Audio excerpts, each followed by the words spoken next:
Bonjour tout le monde, j'espère que vous allez bien. Ici votre frère l'Afro-Canadien. Aujourd'hui, on va parler de la raison pour laquelle beaucoup de jeunes Canadiens, beaucoup de jeunes Québécois demeurent dans la dépression à un niveau tel que plusieurs d'entre eux, malheureusement, sautent la vie. Je parle de ce sujet parce que pour moi, il faudrait que vous sachiez que parfois, tout ce qui est développement, tout ce qui est évolution n'est pas forcément une bonne chose. Je vais recommencer. Tout ce qui est développement, tout ce qui est évolution, tout ce qui est nouveauté n'est pas forcément une bonne chose. Il y a ce qui se faisait avant. Il y avait des pratiques qui se faisaient avant. Il y avait des façons d'être qui se faisaient avant. Que si tu sors de là, si tu fais autre chose que ce qui se faisait avant, tu te mets en danger. Je parle de ça aujourd'hui. Pourquoi? Parce que je me suis rendu compte que la jeunesse est vraiment laissée à elle-même parce qu'elle pense connaître beaucoup de choses. La jeunesse, dans début vingtaine, même avant, à partir de 15 ans même déjà, tu vois, il y a ce caractère chez les jeunes qui pensent tout connaître, qui pensent qu'ils connaissent le monde, on ne peut rien leur dire. Et la majeure partie de ces jeunes-là, malheureusement, se détruisent petit à petit. Ok? Le but de cette vidéo est que tu puisses te remettre en question et que tu comprennes les raisons pour lesquelles beaucoup de jeunes Québécois et de Canadiens se détruisent, dépriment, jusqu'à aller même sauter la vie. Et bien avant de parler de ce sujet, toutes les personnes qui viennent d'arriver au Québec, au Canada et partout, peu importe la province où tu te trouves, si tu veux participer à nos rencontres virtuelles où on parle des faits de société, des avantages, des inconvénients, d'une mauvaise intégration et tous ces sujets qui peuvent t'intéresser, ben enregistre-toi en bas sur le lien. Si tu m'écoutes sur YouTube, sur Facebook, tu t'enregistres en haut. Sur TikTok, tu m'écris simplement en aparté et ça va me faire plaisir de t'envoyer le lien pour qu'on puisse participer, tu puisses participer à nos rencontres virtuelles qui se font aux 2 semaines, chaque samedi aux 2 semaines, pour que tu puisses nous partager tes expériences et écouter aussi les expériences des autres en fait. Ok, bon. On va prendre pour ce cas, moi je vais prendre un passage biblique. Si tu me dis que oui, mais moi je ne crois pas en la spiritualité, ça n'engage que toi, tu peux zapper ma vidéo et tu continues ta vie. Moi je veux parler à ceux et celles qui aimeraient comprendre pourquoi beaucoup de jeunes, ok, beaucoup de jeunes au Québec ou au Canada se détruisent en automatique. Je veux dire, ils ont le luxe de s'auto-détruire eux-mêmes. On va lire.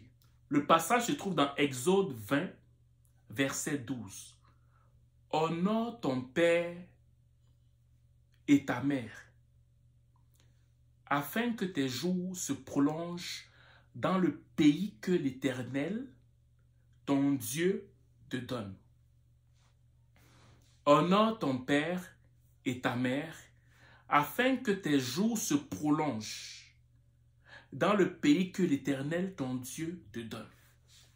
Et il y a beaucoup de raisons qu'on pourrait prendre qui montrent, je vais dire, les causes pour lesquelles beaucoup de jeunes se détruisent. Moi, je vais juste prendre une seule raison. Une seule, pas plusieurs.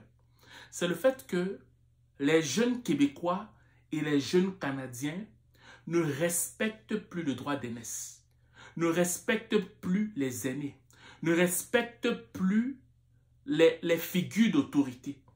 Parce qu'ils se disent que comme moi, je peux gagner mon argent, comme moi, je peux être indépendant, comme moi, je peux être facilement autonome quand j'atteins l'âge de la majorité et même avant, je n'ai pas forcément besoin que mes parents soient là.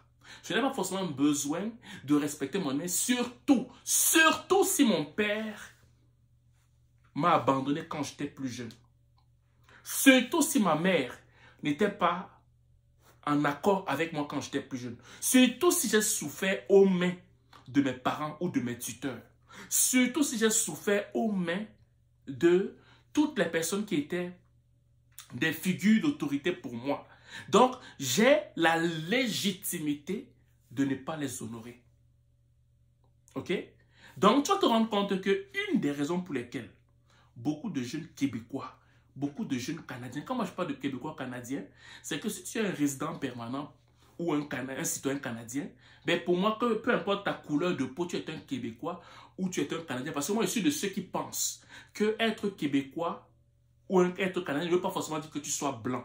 Tu peux être noir, tu es un Québécois et Canadien. Tu peux être jaune, tu es un Québécois et Canadien. Et ça s'arrête là. On te dit, honore ton père et ta mère, afin que tes jours se prolongent dans le pays que l'Éternel te donne. Quand on parle de notion de pays ici, ça stipule que le secteur d'activité dans lequel tu te trouves. Le pays ici, ça peut être que la santé. Le pays ici, ça peut être ta propre vie. Ça peut être n'importe quoi. Ça a un domaine. C'est un domaine. Tu vas par exemple voir que quelqu'un, il va dire que je n'aime pas mon père, je ne veux pas parler à mon père parce que, ok, il n'a pas été là quand ma mère m'a mise au monde. Ok? Ton père veut te contacter, tu dis que je ne veux pas parler à mon père, je ne veux pas te parler parce que tu n'as jamais été là pour moi. La Bible te dit, ok, que tu crois en la Bible ou pas, mais la parole de sagesse ici te dit, écoute-moi très bien, qu'on ne t'a pas demandé d'aimer ton père, on t'a demandé d'honorer ton père. On ne t'a pas demandé d'aimer ta mère, on t'a demandé de respecter ta mère. On ne t'a pas dit de rester proche de tes parents, on t'a dit de les libérer de ton cœur, même si t'ont fait du mal. Tant et aussi longtemps que tu vas les attacher, tant et aussi longtemps que tu vas refuser de les pardonner dans ton cœur, parce que tu avais même la légitimité de te fâcher contre eux, tu es en train de réduire tes jours sur cette terre-ci. Parce que ce que tu ne comprends pas, Dieu a mis des parents dans la vie des enfants pour que ce soit une forme d'autorité, comme un Dieu qui est représenté sur terre. Ton parent est comme ton Dieu sur la terre. Si tu ne l'honores pas, même s'il t'a fait du mal, tu es en train de court-circuiter ta vie. Je n'ai pas forcément dit, il y a des parents qui ont abusé vraiment. Je n'ai pas forcément dit de les côtoyer, mais tu es obligé de les honorer pour que ta vie ait du sens. Tu vas probablement voir qu'il y a des jeunes filles ou des jeunes garçons qui ont décidé de se séparer de leurs parents, mais ils sont indépendants financièrement. Ils ont leur maison, ils ont des voitures, ils ont tout, mais ils n'ont jamais la paix. Ils sont crispés, ils n'ont jamais la paix. Ils sont tristes, ils n'ont jamais la paix. Pourquoi? Parce que tu n'as pas libéré ton père. Il y a beaucoup de jeunes Africains qui arrivent ici. Bon, comme ils sont maintenant indépendants, ils vont se dire, bon, moi, j'ai plus besoin de mon père, j'ai plus besoin de ma mère, par conséquent, je vais vivre ce que je veux. Surtout que mon père était très dur, ma mère était très dure. Donc, comme il a le luxe d'être maintenant au Canada, il commence à faire des problèmes à son père, à ne plus parler à sa mère, à donner des directives à ses parents. Mais tu es maudit. Tu es maudit. Tu vas faire de l'argent. Tu ne vas pas profiter de cet argent-là. Tu auras ton partenaire de vie. Tu ne vas pas profiter de ton mariage. Ton enfant va te détester au même titre que tu as haï tes parents. Il y a des principes de vie qu'il ne faut pas t'amuser avec ça. Si tu n'honores pas ton parent, la Bible te dit, ou la parole de sagesse, si tu ne veux pas entendre parler de la Bible, la parole de sagesse te dit que tu es en train de court-circuiter ta vie sur la terre. Ce n'est pas forcément la vie physique que tu vas mourir. Ça peut être que tu vas être tellement anxieux, ou tout ce que tu vas gagner financièrement, ça va tellement être terne. Ça n'aura pas de goût que tu risques toi-même de t'ôter la vie alors que tu as tout ce que tu voulais. Donc aujourd'hui, je t'appelle simplement à faire la paix d'abord intérieure avec ton parent. À faire la paix intérieure avec toutes les figures d'autorité qui sont dans ta vie. Parce que le fait